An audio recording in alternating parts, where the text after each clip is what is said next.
Hi കൂട്ടുകാരെ, പുതിയൊരു വീഡിയോയിലേക്ക് എല്ലാവർക്കും സ്വാഗതം. അങ്ങനെ ആവണി മോള് ആ ഒരു അകത്തളത്തിൽ പെട്ടുപോയിരിക്കുകയാണ് കേട്ടോ.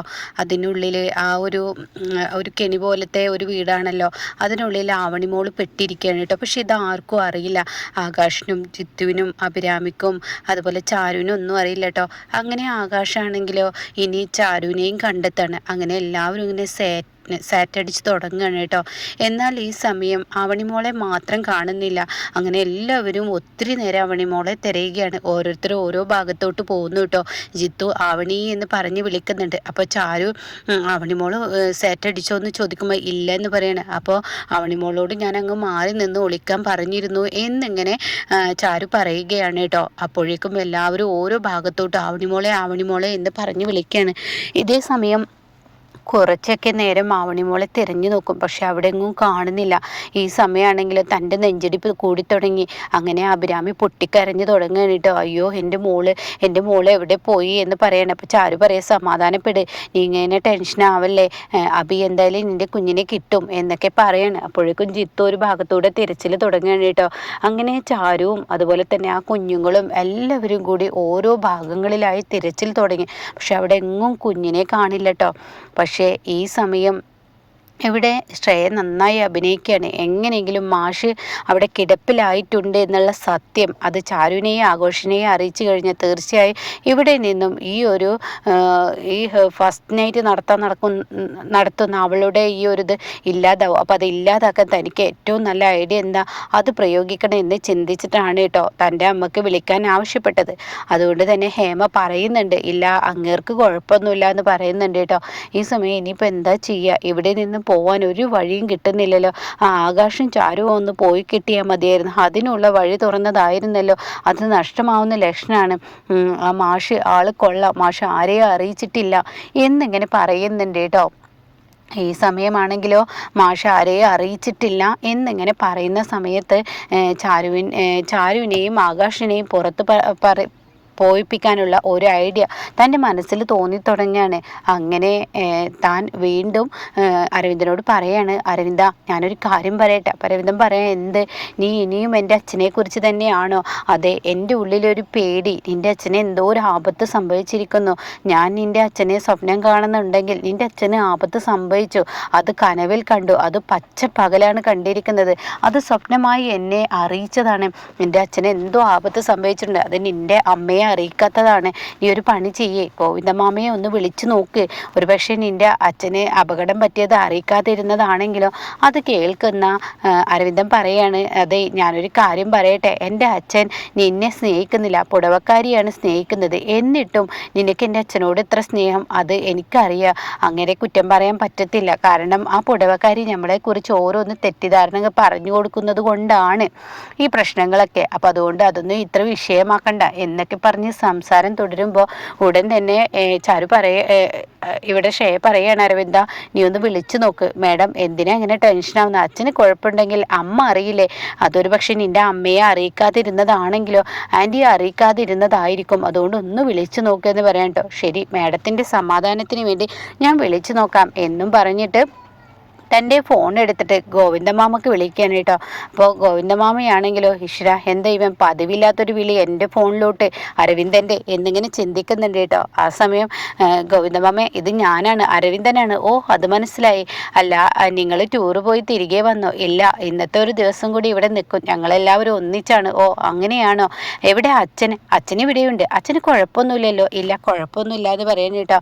ഇതേ സമയം ഗോവിന്ദമാമ പറയാൻ, എന്താ നീ അങ്ങനെ ചോദിക്കാനും, അല്ല മാഡം ഒരു സ്വപ്നം കണ്ടു. മാഡം പകലിങ്ങനെ കിടന്നുറങ്ങുന്ന സമയത്ത് പെട്ടെന്ന് മാഡം ഒരു സ്വപ്നം കണ്ടു, അച്ഛൻ എന്തോ അപകടം പറ്റിയെന്നോ, അങ്ങനെയുള്ള ഒരു സ്വപ്നം. അത് കേൾക്കുന്ന ഗോവിന്ദമാമക്ക് ഒരു സംശയം, ഈശ്വര ഇതിപ്പോൾ എന്താ ഇങ്ങനെ ഒരു തോന്നൽ വരാൻ?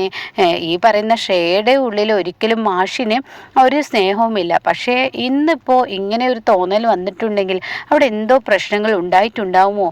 അതോ ഇനിയിപ്പോൾ അവൾ ആത്മാർത്ഥമായി ഇനിയിപ്പോൾ ഈ പറയുന്ന ബാലനെ സ്നേഹിക്കൽ തുടങ്ങിയിട്ടുണ്ടാവുമോ എന്നൊക്കെ ഇങ്ങനെ ചിന്തിക്കുകയാണ്.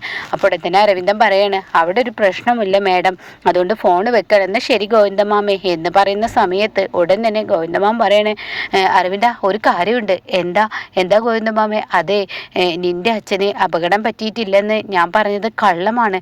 അത് കേൾക്കുന്ന ഷേക്ക് സന്തോഷമാവുള്ളൂ. എന്താ എന്താ പറഞ്ഞ്? അതെ, നിന്റെ അച്ഛന് അപകടം പറ്റിയിട്ടില്ലെന്ന് പറയുന്നത് ഞാൻ പറയുന്നത് കള്ളമാണ്. കാരണം നീ ചാരുവിനെ ആകാശിനെ അറിയിക്കരുത്. വരുന്ന വഴിക്ക് തെങ്ങുംതോപ്പിൽ തേങ്ങയിട്ട് ആ പൈസയുമായി ബാങ്കിലോട്ട് പോകുന്ന സമയത്താണ് പെട്ടെന്ന് ഒരാൾ തലക്ക് വന്ന് ഇടിക്കുകയും ഒരു ചെറിയ ആക്സിഡൻ്റ് ആയിട്ട് ഇവിടെ കിടക്കുന്നുണ്ട്, ഹോസ്പിറ്റലാണ് ഞാനെന്ന് പറയും കേട്ടോ. അപ്പോൾ എന്താ ഗോവിന്ദമാമ ആദ്യം അത് പറയാതിരുന്നത്? അത് ആരെയും അറിയിക്കേണ്ടെന്ന് കരുതിയാണ് പറയാതിരുന്നത് എന്ന് പറയാൻ കേട്ടോ. ഇതേ സമയം ഇത് കേട്ട ഉടൻ തന്നെ പറയണേ, ഞാൻ പറഞ്ഞില്ലേ, ഞാൻ പറഞ്ഞപ്പോൾ നീ ഒരിക്കലും വിശ്വസിച്ചില്ലല്ലോ. അപ്പോൾ എന്തായി മാഡത്തിന് എന്താ ഇങ്ങനെ ഒരു തോന്നൽ വരാൻ കാരണം എന്ന് പറയുന്നുണ്ട് കേട്ടോ. അപ്പോൾ ഉടനെ പറയാനുള്ള കാരണം അത് ഞാൻ പറഞ്ഞല്ലോ എന്ന് പറയുന്നു കേട്ടോ. എന്നാൽ ഈ സമയം ഇപ്പുറത്ത് ജിത്തുവും അഭിരാമിയും ചാരു ആകാശവും ഒക്കെ അവണിയെ തിരക്കി പോവുകയാണ് കേട്ടോ. അവണി അവിടെയൊക്കെ നോക്കും, പക്ഷെ അവണി അവിടെ എങ്ങും കാണാനില്ല. അവണിമോളെ എന്ന് പറഞ്ഞ് ഷേയും ചാരുവും ജിത്തുവും ചാരുവും അബിയും ഒക്കെ വിളിച്ചു നോക്കും, ആകാശമൊക്കെ വിളിച്ചു നോക്കും, അവിടെ എങ്ങും കാണുന്നില്ല. സെക്യൂരിറ്റിയെ വിവരം അറിയിക്കാൻ അപ്പോഴും കാണുന്നില്ല.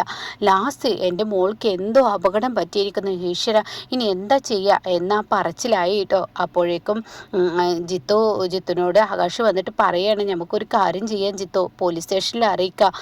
അതേസമയം മാനേജർ പറയാണ്, ഇവിടെ നിന്നും കുട്ടി പുറത്തോട്ട് പോയെങ്കിലേ ഉള്ളൂ, ഈ ഒരു റിസോർട്ടിൽ എവിടെ എന്താ ഇതുവരെ കണ്ടിട്ടില്ല, ഇനിയിപ്പോൾ നമുക്ക് CCTV ഫുട്ടേജ് പരിശോധിച്ച് നോക്കാം എന്നും പറയുന്നുണ്ട് കേട്ടോ.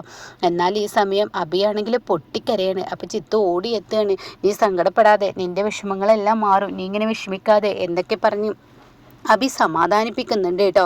അബിയെ സമാധാനിപ്പിക്കുന്നുണ്ട് ജിത്തു. അപ്പോൾ ജിത്തു, എൻ്റെ മോൾക്ക് വേണ്ടിയാണ് ഞാൻ ഈ യാത്ര തുടർന്നത്, എൻ്റെ പൊന്നു മോളില്ലെങ്കിൽ ഞാൻ ഇനി ജീവിക്കില്ല, എനിക്കെൻ്റെ ആവണി മോളെ കിട്ടണം എന്നൊക്കെ പറഞ്ഞിട്ട് പൊട്ടി കരഞ്ഞുകൊണ്ടിരിക്കുകയാണ് കേട്ടോ.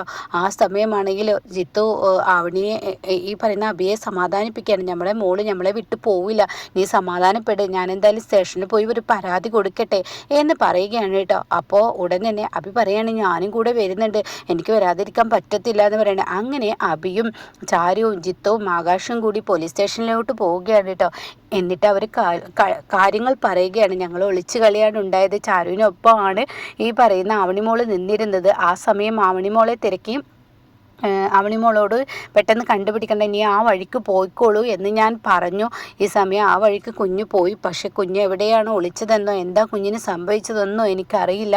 ഞാൻ അവൾ സാറ്റ് അടിച്ചിട്ടുണ്ടാവും, ഇവരുടെയൊക്കെ അടുത്തോട്ട് എത്തിയിട്ടുണ്ടാവും എന്ന ധാരണയാണ് എന്നിലുണ്ടായതെന്നൊക്കെ ചാരു പറയാൻ കേട്ടോ. ഇതേ സമയം ഈ റിസോർട്ടിൽ നിന്നും എങ്ങനെ ആ റിസോർട്ട് മൊത്തം അരിച്ചു പെറുക്കിയിട്ടും നിങ്ങൾക്ക് കിട്ടിയില്ലെങ്കിൽ തീർച്ചയായും എൻ്റെ ഒരു സംശയം വെച്ച് വേറെ ആരെങ്കിലും തട്ടിക്കൊണ്ടു പോവുകയോ കുഞ്ഞു വല്ല കുഴിയിലോട്ട് വീഴുകയോ അങ്ങനെ എന്തെങ്കിലും ഉണ്ടായിട്ടുണ്ടാവും. ഇങ്ങനെയൊക്കെ ഇത്രയും നേരം തിരഞ്ഞിട്ട് കുഞ്ഞിനെ കിട്ടിയില്ലെങ്കിൽ ഞാനൊരുള്ള കാര്യം പറയാൻ കേട്ടോ, ഒരു പക്ഷേ കുഞ്ഞിൻ്റെ ഡെഡ് ബോഡി ആണെങ്കിലോ എന്നിങ്ങനെ പറയുമ്പോഴേക്കും അപ്പൊ ഈ പൊട്ടിക്കരയാണ് കേട്ടോ. അയ്യോ എൻ്റെ മോള് എന്ന് പറയുമ്പോൾ ഇത് ഞങ്ങളുടെ പോലീസ് മുറയാണ്, ഞങ്ങളിങ്ങനെ സംസാരിക്കും എന്നുള്ളൂ, പക്ഷെ കുഞ്ഞിന് സംഭവിക്കും എന്നല്ല, നമുക്ക് തിരഞ്ഞ് കണ്ടുപിടിക്കാം, ടെൻഷൻ ഇരിക്കാതെ, ഒരിക്കലും ടെൻഷൻ അടിക്കണ്ട, എന്തെങ്കിലുമൊക്കെ ചെയ്യാന്ന് പറയും കേട്ടോ. അങ്ങനെ SI തൻ്റെ വേറൊരാൾക്ക് വിളിക്കുകയാണ്, തൻ്റെ അതായത് ആ ഒരു ഭാഗത്തുള്ള CCTV ഫുട്ടേജ് നോക്കാൻ നീ പെട്ടെന്ന് ഇങ്ങോട്ടേക്ക് എത്തണമെന്ന് ആവശ്യപ്പെട്ടിട്ടുള്ളത് കേട്ടോ.